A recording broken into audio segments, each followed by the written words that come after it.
Magandang umaga, Pilipinas. Live mula rito sa Pag-asa DOST. Si Harry Bayona at ito ang Panahon TV Express.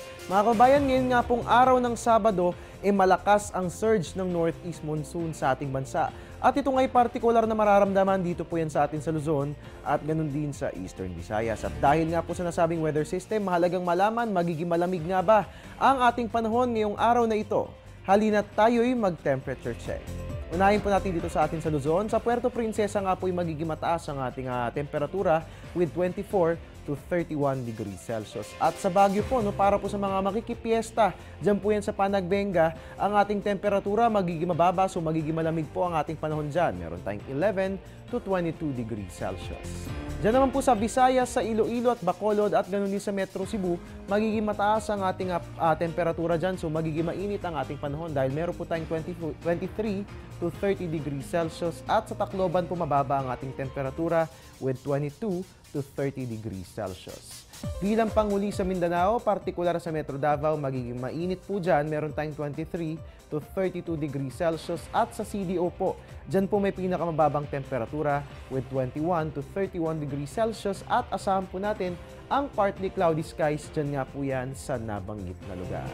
At mga kababayan, dahil nga po sa malakas na surge ng Northeast Monsoon ay nagdadala rin ito ng mga malalakas na alon sa ating karagatan. Silipin po natin ang mga detalye ng gale warning na inilabas ng Pag-asa sa aming pagbabalik. Teng, ang package. Ma'am, sabi ng Air 21 on the road na.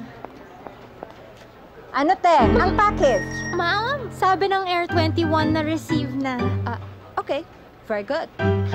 Basta padala, sagot ka ng Air 21. May real-time delivery updates via text para worry-free ka. Teng, ang package, napadala mo na? Yes, ma'am, sa Air 21. Sa Air 21, sagot ko, padala mo.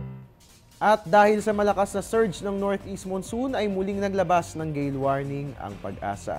Ayon nga po rito, gaya ng ating nakikita sa ating earth wind map, nababalot po ng Northeast Monsoon ang ating bansa. At partikular nga po magiging maalon dyan nga po yan sa seaboards ng Northern at ganoon din sa Central Luzon at sa Eastern seaboards ng Southern Luzon. Dapat magandaan din po natin ang mga alon dyan po yan sa may Eastern seaboards ng Visayas dahil magiging rough to very rough ang lagay ng ating mga karagatan at makararanas po tayo ng light rains. At yung taas nga po ng alon, aabot po yan ng 3.4 to 4.5 meters. Inaabisuhan nga po natin lahat, yung mga kabayan nating mangingisda na huwag po munang pumalaot at yung mga malalaking sasakyang pandagat na doble ingat po ang ating gawin kung tayo papalaot sa ating mga karagatan. At yan nga po ang gale warning na inilabas ng Pag-asa.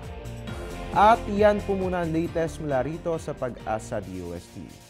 Ang tabayanan po susunod kong ulat mamayang alas 9 ng umaga dito lamang po yan sa Panahon TV Express. Sa walang pinipiling panahon, ang pagbibigay impormasyon. At your service po ng inyong weatherman, Harry Bayona, magandang umaga.